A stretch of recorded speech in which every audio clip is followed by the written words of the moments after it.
নমস্কার বন্ধুরা, কেমন আছেন আপনারা সবাই? আজকে আমি অনেক দিন পর নিয়ে এসেছি আপনার জন্য একটা নতুন রেসিপি, চিকেন পাটিয়ালা। এই চিকেন পাটিয়ালাটা রুটি, পরোটা, নানের সঙ্গে খেতে অসাধারণ লেগে থাকে, খুবই কম সময়ের মধ্যে হয়ে যায়। তো দেখতে থাকুন চিকেন পাটিয়ালাটা কীভাবে তৈরি করেছি।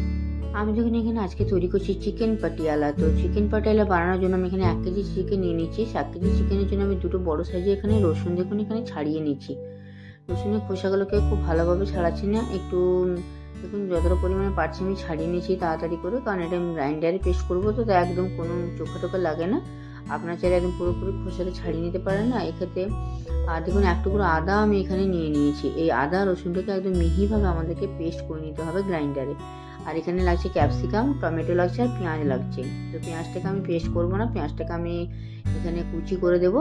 আর ক্যাপসিকামটাকে কীভাবে কাটছি দেখুন, দেখে নিচ্ছি। এইভাবে লম্বা লম্বা ক্যাপসিকামটাকে কেটে নিয়ে দু সাইজে আমি কোনি করে কেটে নিচ্ছি। এটা দেখতে একটু ভালো লেগে থাকে ডিজাইনটা। আপনারা চাইলে যে কোনোভাবে ক্যাপসিকামের সাইজটা কাটতে পারেন, তবে খুব বেশি ছোট করবেন না, একটু বড় সাইজে রাখলেই ভালো হয়। দেখুন এইভাবে ক্যাপসিকামটাকে আমি কোনি করে তিকোনা করে আমি কেটে নিলাম। আর এটা আমাদেরকে লাস্টে একদম দিতে হবে। ক্যাপসিকামটা দিলে চিকেন পাটিয়ালাতে টেস্টটা খুব ভালো লেগে থাকে। আর এখানে একটা বড় সাইজে টমেটো নিয়ে নিয়েছি। টমেটোটাকে দেখুন এইভাবে কেটে নিলাম, এই সাইডেগুলোকে ছাড়িয়ে দিচ্ছি। আর একদম মিহি করে আমি এখানে কুচিয়ে নিচ্ছি টমেটোটাকে। আপনারা টমেটো পেস্ট দিতে পারেননি, কিন্তু এখানে টমেটো কুচিটা দিলে খুব বেশি টেস্টটা ভালো লেগে থাকে। তাই আমি এখানে দেখুন টমেটোটাকে এইভাবে ছুরি দিয়ে একদম মিহি করে এখানে টমেটোটাকে কেটে নিচ্ছি। দেখুন টমেটোটা আমাদের একদম কাটা হয়ে গেল। ঠিক এই সময় আমি দেখুন এবারে যে পেঁয়াজগুলোকে ছাড়িয়ে রেখেছিলাম, সেই পেঁয়াজগুলোকে আমি দেখুন এইভাবে একদম মিহি করে কুচিয়ে নিচ্ছি। দুটো বড় বড় সাইজের আমি এখানে পেঁয়াজ নিয়েছি, একদম মিহি করে কুচিয়ে দিচ্ছি। মিহি করে কুচিয়ে দিলে এটাতে টেস্টটা খুব ভালো লেগে থাকে। আমি এখানে কোনো পেঁয়াজের পেস্ট কিন্তু ব্যবহার করছি না। আর বাকি দুটো পেঁয়াজ আমাদের লাগবে, সেটা আমি আপনাদেরকে পরে দেখিয়ে দিচ্ছি যে পেঁয়াজটা কীভাবে আমাদেরকে কেটে রাখতে হবে। দেখুন এইভাবে কুচিয়ে দিচ্ছি তেলের মধ্যে। এটা দিলে ফ্লেভারটা খুব ভালো হয়ে থাকে। এবারে আবার আমি যে রসুন আর আদাটাকে রেখেছিলাম ভালোভাবে ধুয়ে কেটে, সেই রসুন আর আদাটাকে আমাদেরকে এখানে একদম মিক্সার গ্রাইন্ডারে মিহি করে পেস্ট করে নিতে হবে। খুব বেশি আমাদেরকে এখানে রসুন আদার প্রয়োজন নেই। 1 কিলো চিকেনের পরিমাণ মতো রসুন, প্রায় আপনার দুটো বড় রসুন একটা আদা দিলে হয়ে যাবে। দেখুন পেস্ট করে রেখে নিয়েছি। আর এরপরে এরকম একটা গ্রাইন্ডারের মধ্যে মিহি পেস্ট আমাদেরকে তৈরি করে নিতে হবে। এবার আমি চলে আসছি, চিকেনটাকে খুব ভালোভাবে ধুয়ে রেখে নিয়েছি 1 কেজি চিকেন এখানে। আর এখানে 2 চামচের মতন আমি পাতিলেবুর রস দিয়ে দিচ্ছি। আপনারা চাইলে টক দইও ব্যবহার করতে পারেন। আর 2 বড় চামচের মতো গোলমরিচ গুঁড়ো আছে যেগুলো, সেই গোলমরিচ গুঁড়ো আমি এখানে দিয়ে দিচ্ছি। গোলমরিচ গুঁড়ো দিলে এর ফ্লেভারটা আরও একটু বেরিয়ে আসে। আর দেখুন এখানে আমি 2 বড় চামচের মতো আদা রসুনের পেস্ট দিয়ে দিলাম। আর এইগুলো দিয়ে খুব ভালোভাবে ম্যারিনেট করে আমাদেরকে আধ ঘন্টা এটাকে রেখে দিতে হবে। এটাকে ম্যারিনেট করে রেখে দিলে কি হবে, তাহলে এর মধ্যে যতটা ফ্লেভার আছে ঢুকে যাবে। আর এতে রান্না করার সময় এটা খেতেও খুব অসম্ভব সুন্দর লেগে থাকবে। দেখুন ঢাকা দিয়ে রেখে দিলাম আমি আধ ঘন্টার জন্য। ফিরে আসছে আধ ঘন্টা বাদে। আমি এখানে বড় সাইজে কড়াই নিয়ে নিয়েছি। আর দেখুন এখানে তেল দিয়ে দিয়েছি পরিমাণ মতো, সর্ষের তেল। সর্ষের তেলে আমি দুটো বড় সাইজের পেঁয়াজ থেকে আমি একদম চপ করে নিয়েছি। সেই চপ করে রাখা পেঁয়াজগুলোকে ভেজে নিচ্ছি। খুব বেশি আমাদেরকে ভাজার দরকার নেই। প্রথমে পেঁয়াজটাকে হালকা একটু ব্রাউন ব্রাউন কালার চলে এলে ঠিক এর মধ্যে আমাদেরকে কয়েকটা কাঁচা লঙ্কা কুচিয়ে রাখতে হবে একদম মিহি করে। সেই কাঁচা লঙ্কা কুচিটা আমি এর মধ্যে দিয়ে দেবো। খুব বেশি এখানে পেঁয়াজটাকে ভাজছি না।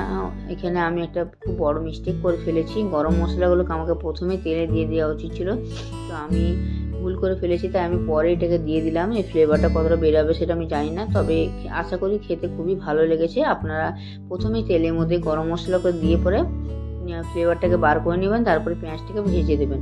তো দেখুন আমি এখানে কাঁচা লঙ্কা কুচি দিয়ে দিলাম। কাঁচা লঙ্কা কুচিটাকে দিয়ে দেওয়ার পর আমি এখানে টমেটো যে কুচিয়ে রেখেছিলাম, সেই টমেটো কুচিটাকেও এখানে দিয়ে দিলাম। আর দেখুন খুব ভালোভাবে এই টমেটো আর কাঁচা লঙ্কাটাকে আমাদেরকে আরও কিছুক্ষণের জন্য এটাকে ভেজে নিতে হবে, যাতে কাঁচা ফ্লেভারটা বেরিয়ে যায়। আর ঠিক এই সময় আমি এখানে দেখুন এখানে অ্যাড করে দেবো একটা আমি কসুরি মেথি আমি এখানে নিয়ে নিচ্ছি। দেখুন বাটিতে ভিজিয়ে রাখছি। কসুরি মেথিটা দিলে ফ্লেভারটা আরও একটু ভালো লেগে থাকে। কসুরি মেথিটা আমি এখানে শুকনো দিচ্ছি না, তেলের মধ্যে পুড়ে গেলে ফ্লেভারটা খুব একটা বেরোবে না, তাই আমি এখানে জলে ভিজিয়ে রেখে নিয়েছিলাম। দেখুন আমি জলে ভিজিয়ে রেখে নেওয়ার পর জল থেকে ছেঁকে আমি কসুরি মেথিটাকে এর মধ্যে দিয়ে দিলাম, যাতে এটা খুব ভালোভাবে হবে আর এটা তাড়াতাড়ি তেলের মধ্যে পুড়েও যাবে না। সেই জন্য আমি এটা জলে ভিজিয়ে কসুরি মেথিটাকে নিয়ে নিয়েছিলাম। দেখুন কসুরি মেথিটা দিয়ে দেওয়ার পর আরও কিছুক্ষণের জন্য আমি এটাকে কষিয়ে নিচ্ছি। এই তাহলে তেলের মধ্যে কসুরি মেথির ফ্লেভারটাও কিন্তু বেরিয়ে আসবে খুব ভালো মতন। দেখুন আমাদের এখানে লঙ্কার দিয়ে দিয়েছি, টমেটো দিয়ে দিয়েছি। এরপর আমি হাফ টেবিল স্পুনের মতো একটু নুন দিয়ে দিলাম, যাতে এই টমেটো আর পেঁয়াজ এইগুলো সব একটু ভালোভাবে সেদ্ধ হয়ে আসে। দেখুন আর আদা রসুনের যে পেস্টটাকে আমি তৈরি করে রেখেছিলাম, সেই আদা রসুনের পেস্টটা এর মধ্যে আমি অ্যাড করে দিলাম। এখানে খুব বেশি আমাদের মশলার কোনো প্রয়োজন নেই। আর ঠিক এই সময় আমি দেখুন কষানো হয়ে গেছে প্রায় 2 মিনিটের মতন। যে ম্যারিনেট করে রেখেছিলাম চিকেনগুলো, সেই চিকেনগুলোকে আমি এখানে অ্যাড করে দিলাম কষিয়ে নেওয়ার পর। এবার এটার সঙ্গে আরও একটু কিছুক্ষণের জন্য আমি খুব ভালোভাবে এটাকে কষিয়ে নিচ্ছি দেখুন মশলাটার সঙ্গে, যাতে ফ্লেভারগুলো সব বেরিয়ে আসে, চিকেনের মধ্যে ঢুকে যায়। খুব ভালোভাবে আমি দেখুন মিক্স করে নিলাম। আর ঠিক এই সময় আর একটু পরিমাণ মতো আমি নুন এখানে অ্যাড করে দিচ্ছি। নুনটা আপনারা পরিমাণ অনুযায়ী দেবেন। আর এখানে 1 চামচের মতন আমি এখানে দেখুন জিরে গুঁড়ি দিয়ে দিয়েছি, আর 1.5 চামচ থেকে 2 চামচের মতন ধনে গুঁড়ি, আর পরিমাণ মতো একটু হলুদ আমি ওপর থেকে ছড়িয়ে দিলাম। মিডিয়াম ফ্লেমের মতো রেখে এটাকে 2 মিনিটের মতো কষিয়ে নিতে হবে। ঠিক কষানো হয়ে গেলে আমি এখানে ঢাকা দিয়ে দিচ্ছি। ঢাকা দিয়ে পর আরও 2 মিনিটের জন্য আমাদেরকে রেখে দিতে হবে এটাকে। 2 মিনিট বাদে ফিরে আসে, দেখুন তেল ছেড়ে অনেকটাই বেরিয়ে গেছে চিকেন থেকে।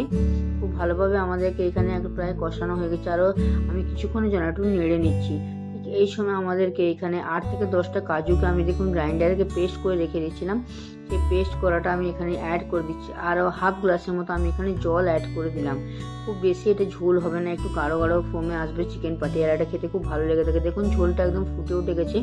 এটাকে আরও আমি 2 থেকে 3 মিনিটের জন্য ফুটতে দিয়ে দেবো মিডিয়াম ফ্লেমে একদম। আর ঠিক এই সময় অন্য একটা ফ্রাই প্যানে দেখুন পরিমাণ মতো একটু সরষের তেলে আমি 1 চামচের মতো মৌরি দিয়ে দিলাম। মৌরিটা একটু ফ্রাই হয়ে এলে আমি এখানে যে ক্যাপসিকামগুলো কেটে রেখেছিলাম, আর এখানে বড় বড় সাইজের পেঁয়াজকে আমি 2টো বড় পেঁয়াজকে আমি এখানে কেটে নিয়েছি। দেখুন এইভাবে এই পেঁয়াজের ক্যাপসিকামটাকে হালকা কাঁচা ভাবটা চলে যাওয়া পর্যন্ত আমাদেরকে একটু রোস্ট করে নিতে হবে তেলে। আর 2টো শুকনো লঙ্কা আমি উপর থেকে দিয়ে দিলাম। এগুলোকে খুব ভালোভাবে রোস্ট করে নিলে ফাইনালি এটা লাস্ট স্টেপে এটাকে যখন ফুটে উঠে যাবে ঝোলটা, ঠিক সেই সময় আমাদেরকে এই পেঁয়াজ আর ক্যাপসিকাম ভাজাটাকে আমাদেরকে এই ঝোলটার মধ্যে অ্যাড করে দিতে হবে। অ্যাড করে দিয়ে আরও কিছুক্ষণের জন্য আর আমরা একটু ফুটিয়ে নেব। তৈরি হয়ে যাবে আমাদের আজকের একদম পারফেক্ট একটা চিকেন পাটিয়ালা রেসিপি।